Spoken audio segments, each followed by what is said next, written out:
अस्सलाम वालेकुम स्टूडेंट्स। आज हम MGT 602 के लेसन नंबर 9 को देखेंगे। हमारे पास कंटिन्यू पॉइंट है। चलते हैं हम अपने पॉइंट की तरफ। हमारे पास है एंटरप्रेन्योर बैकग्राउंड एंड कैरेक्टरिस्टिक्स।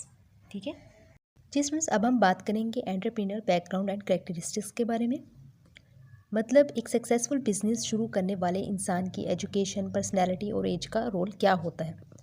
सबसे पहले हमारे पास है एजुकेशन। याद रखिएगा, एजुकेशन बिजनेस स्टार्ट करने के लिए ज़रूरी नहीं होती, लेकिन बहुत हेल्पफुल होती है एजुकेशन। ठीक है, एजुकेशन एंटरप्रेन्योर को हेल्प करती है प्रॉब्लम सॉल्व करने में, लोगों से डील करने में, बिजनेस को समझने में। पहले ज़माने में क्या होता था कि फ़ीमेल एंटरप्रेन्योर्स को एजुकेशन में थोड़ी डिफ़िकल्टी होती थी, जो फीमेल्स होती थी। ठीक, ज़्यादा वुमेन जो है उनके पास इंजीनियरिंग, साइंस या मैथ की डिग्रीज नहीं होती थी।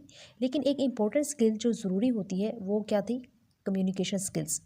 लोगों से बात करना, अपनी बात क्लियरली जो है वो लिखना और बोलना, ये स्किल्स बिजनेस में बहुत हेल्प करती हैं। ठीक है, दूसरे नंबर पर आ जाता है पर्सनल वैल्यूज़।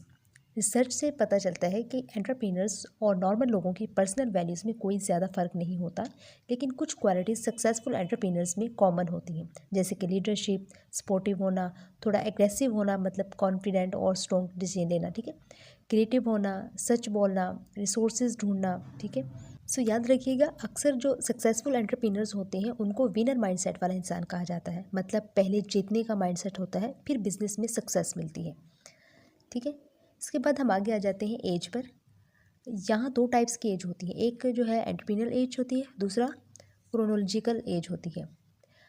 एंटरप्रेन्योर एज क्या होती है? मतलब एक्सपीरियंस कितना है। एक्सपीरियंस सक्सेस का बेस्ट प्रिडिक्टर होता है। ठीक है, और क्रोनोलॉजिकल एज क्या होता है? इसका मतलब होता है असल उम्र, रियल उम्र क्या है। रिसर्च के मुताबिक ये है कि ज़्यादा एंटरप्रेन्योर्स 22 से 55 साल के दरमियान बिजनेस स्टार्ट करते हैं, यानी जल्दी स्टार्ट करना बेटर होता है इसमें। और जनरली देखा जाए तो मैन जो है अपना पहला बिजनेस अर्ली 30s में जो है वो स्टार्ट करते हैं, और वुमेन जो है वो अपना पहला बिजनेस मिड 30s में स्टार्ट करते हैं। ठीक है, मैन यानी जो आदमी है वो अर्ली 30s में, और जो औरतें हैं, लड़कियां हैं, वो मिड 30s में। क्लियर? यही एंटरप्रेन्योर बैकग्राउंड और कैरेक्टरिस्टिक्स हैं। ठीक है, आपने इन सबको बहुत अच्छे से याद रखना है। ठीक है, ये क्विज़ के लिए भी इम्पोर्टेंट है आपका। देन हम आगे चलते हैं। अब हम बात करेंगे एंटरप्रेन्योर की वर्क हिस्ट्री और मोटिवेशंस के बारे में, यानी जॉब एक्सपीरियंस और बिजनेस स्टार्ट करने की वजह क्या होती है। वर्क हिस्ट्री क्या है? मोस्टली बिजनेस स्टार्ट करने की सबसे बड़ी वजह होती है अपनी जॉब से डिससेटिस्फेक्शन होना। ठीक है, मतलब जॉब पसंद नहीं होती, या सैलरी कम होती है, बॉस का प्रेशर होता है, ग्रोथ नहीं मिलती। इस वजह से हम जो है वो अपनी जॉब छोड़ देते हैं, बिजनेस स्टार्ट कर देते हैं। ठीक है, तो यही वजह होती है, लोग ये सोचते हैं कि क्यों ना हम अपना बिजनेस स्टार्ट करें। क्लियर? जब कोई बिज़नेस स्टार्ट करने का डिसीजन लेता है तो पहले का एक्सपीरियंस बहुत इंपॉर्टेंट होता है, यानी वो एक्सपीरियंस जो आप जब आप किसी के अंडर काम कर रहे होते हैं। ठीक है, कुछ इंपॉर्टेंट एक्सपीरियंस एरियाज़ हैं, जैसे कि financing, product, manufacturing, distribution channels, marketing plan. जब बिज़नेस चलना शुरू हो जाता है तब मैनेजरल स्किल्स और भी ज़्यादा इंपॉर्टेंट हो जाती हैं, और जैसे जैसे बिज़नेस बड़ा होता है एक्सपीरियंस की इंपॉर्टेंस भी बढ़ती जाती है। ठीक है, मोटिवेशन में क्या होता है, ये एक इंटरेस्टिंग पार्ट है आपका। लोग एंटरप्रेन्योर क्यों बनते हैं? सबसे कॉमन रीज़न जो होती है वो इंडिपेंडेंस होती है, आज़ादी।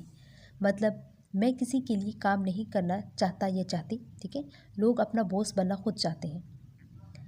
मैन के लिए सेकंड बिगेस्ट रीज़न है मनी, पैसा। उनका फोकस होता है ज़्यादा अर्निंग करना, फाइनेंशियल सक्सेस। ठीक है, जबकि फीमेल के लिए क्या होता है, वुमेन जो है उनके लिए रीजंस थोड़े डिफरेंट होते हैं। उनके लिए इम्पोर्टेंट फैक्टर्स ये हैं, जॉब सेटिस्फेक्शंस, ठीक है, अचीवमेंट और अपॉर्चुनिटी और मनी।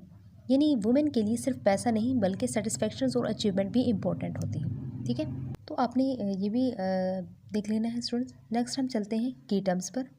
की टर्म्स में हमारे पास सबसे पहला नंबर है मोटिवेशन का, यानी वो चीज़ जो इंसान को कोई काम करने पर मजबूर करे। जैसे कि काम करने की जो वजह होती है वो मोटिवेशन होती है।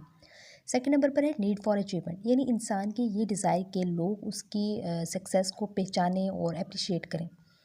थर्ड नंबर पर है नीड फॉर इंडिपेंडेंस, यानी अपना बॉस खुद बनना, किसी के अंडर काम ना करना, और ये एंटरप्रेन्योर की सबसे स्ट्रॉन्ग नीड होती है।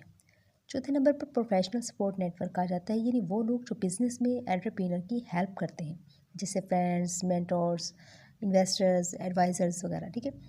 5वें नंबर पर रोल मॉडल्स हैं, यानी वो लोग जिनको देखकर इंसान इंस्पायर होता है और उन जैसा बनना चाहता है। 6ठे नंबर पर सोशल स्टेटस आ जाता है, यानी सोसाइटी में किसी इंसान की रिस्पेक्ट और पोजीशन का लेवल। वर्क हिस्ट्री आ जाता है, इंसान का पहला जॉब एक्सपीरियंस और काम का पास्ट रिकॉर्ड, ठीक है। तो स्टूडेंट्स, यहाँ पे आपका लेक्चर कंप्लीट हो जाता है। उम्मीद करती हूँ आपको चीज़ें समझ आई होंगी। सो इंशाल्लाह मिलते हैं नेक्स्ट लेक्चर में, तब तक इजाज़त दीजिएगा। Thank you so much and अल्लाह हाफिज़।